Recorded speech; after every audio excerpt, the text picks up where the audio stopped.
Requests for admissions.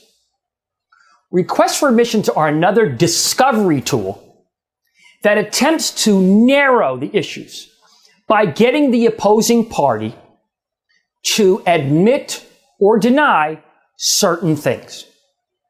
This way, you can squeeze down the number of issues or facts in a case. For example, if I wanted in a breach of contract action to avoid having to call somebody to the stand to ask them if it's their signature that's actually on the document, I might have a request for admissions that says, please admit that your signature is on the bottom of page 2 of the attached 2-page contract.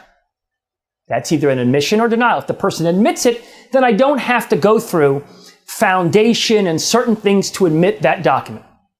Or admit that the contract which is attached as Exhibit 1 is the actual contract between the parties, is the full contract between the parties, is the complete contract between the parties with all addendums. The person will either admit it or deny it. If you wrongfully deny, then I may be able to secure a separate award of attorney's fees and costs for having to prove that you were wrong in denying that. So you can't just summarily deny every allegation. There has to be a good faith basis for denying it. And again, like the other discovery requests, you have 3 basic options. You have the ability to admit that allegation, or to deny the allegation, or essentially to combine that, say admit in part and deny in part. Or you have the ability to say, I am without knowledge. I don't have knowledge enough to be able to answer that, and therefore it's denied. Or I can object. It is asking for a question that invades the attorney-client privilege.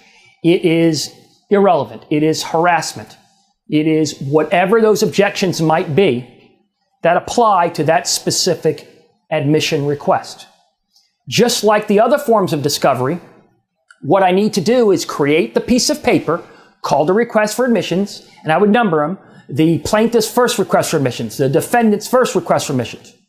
And then I would say the plaintiff files the following or propounds the following request for admissions, and then I might have some instructions or definitions if I think that's necessary, and then I would have my numbered items. Please admit that the contract that is attached is the complete contract. And then I would serve them upon the opposing party for them to respond to, and any other party would get a copy. When I'm responding, I file the same piece of paper that I would when I'm responding. Defendant's response to plaintiff's first request for admissions. The defendant comes now and says in his response or her response or its response to the first request for admissions the following. Number 1, denied. Number 2, admitted. Number 3, without knowledge and therefore denied. Number 4, admit the first sentence that there is a contract, but deny the second sentence that says that I signed it. So you can understand how that works. You're essentially using another tool to limit or squeeze down the issues or to discover facts which might not need to be in dispute. Maybe no one disputes the existence of the contract, but they dispute the terms and what they mean. So I can eliminate debate about whether that's the contract by doing a request for admissions. So you can understand how a request works and how a response works, and how it similarly provides a way to discover things, to limit issues, to learn more about the other side's position.